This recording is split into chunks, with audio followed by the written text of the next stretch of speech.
3 heures d'audition et 31 questions posées à Gilbert Kakondé, vice-premier ministre et ministre de l'Intérieur.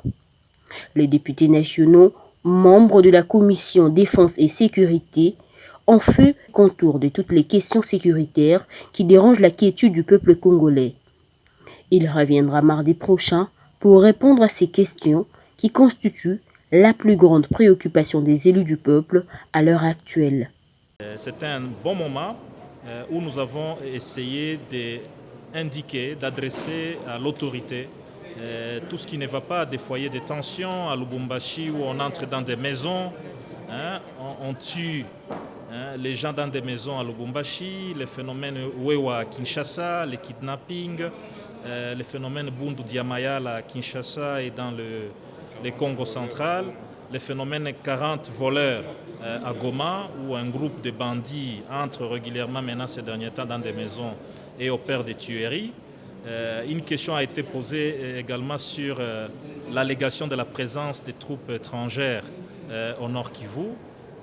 Une autre question a été posée par rapport à l'incursion de l'armée zambienne vers Muliro. Eh bien, beaucoup de questions ont été posées. La situation en Ituri qui est explosive à ce niveau-là. Des questions par rapport à la circulation des armes à travers le pays. Alors, des questions pertinentes. Je ne peux pas revenir sur toutes ces questions. Plus de 30 questions qui ont été posées.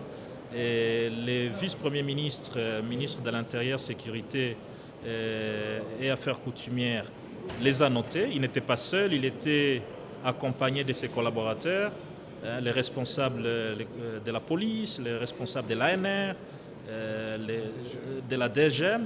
Et donc, nous osons croire que toutes ces questions ont été enregistrées. Nous allons y revenir le mardi parce qu'il a sollicité que le mardi, il va répondre aux préoccupations des honorables députés.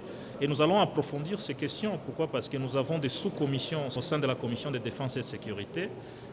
Notre souci, c'est qu'on arrive à identifier les causes de cette recrudescence de l'insécurité à travers le pays. Il faut qu'on arrive à identifier les acteurs. Et puis, il faut qu'on identifie les solutions. Les vice-premiers ministres, ministres de l'Intérieur, Sécurité et Affaires coutumières a évoqué les problèmes des effectifs et les problèmes de moyens.